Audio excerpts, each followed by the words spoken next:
In the deep, velvet darkness of a Kenyan night in February 1952, a 25-year-old princess sat on a wooden platform high in the branches of a giant fig tree, completely unaware that her life was about to split in two. She spent those hours laughing with her husband, Philip, and capturing wildlife on film, tasting a rare, intoxicating sense of absolute freedom far away from the gray skies and heavy protocols of London. The legendary hunter guarding her that night would later write that, for the first time in history, a girl climbed up a tree a princess and climbed down a queen. Yet, when her boots hit the ground the next morning, the crushing news had not yet navigated the slow, winding wires of international communication. She remained just a young mother writing a letter to her father about the elephants she had seen, entirely oblivious to the fact that back home at Sandringham, King George VI had passed away peacefully in his sleep, and the heavy machinery of an empire had already proclaimed her sovereign. The crown was a destiny she was never supposed to inherit.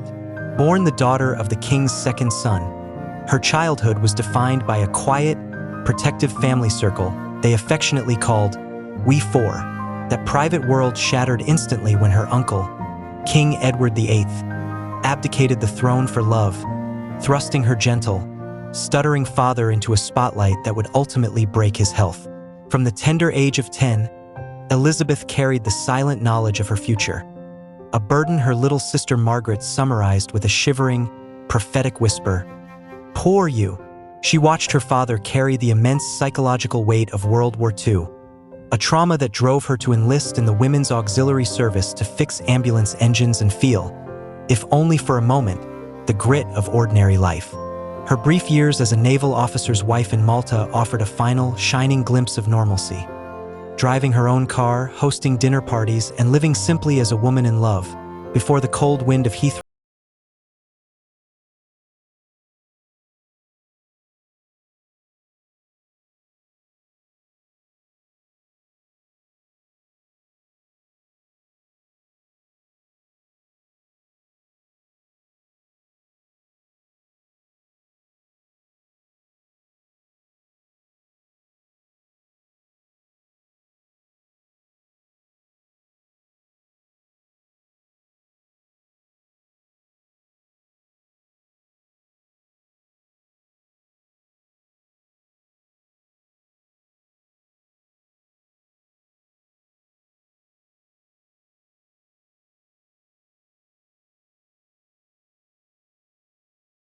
for millions, but its true meaning lay in a hidden, sacred moment behind silk canopies where she was anointed with holy oil. In that private space, she wore a simple white dress and made a vow to God that the crown would always come first, placing her duty firmly above her role as a sister, a mother, and a wife.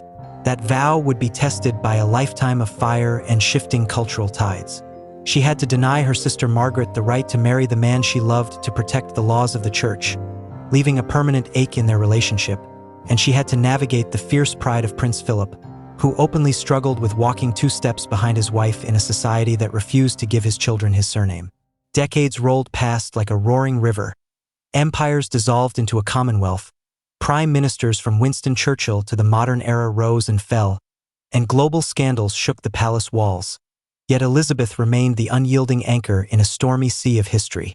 When she finally passed away peacefully at Balmoral Castle in September 2022 at 96 years old, she closed the chapter on the longest reign in British history, having fulfilled a promise made on her 21st birthday to give her whole life to service.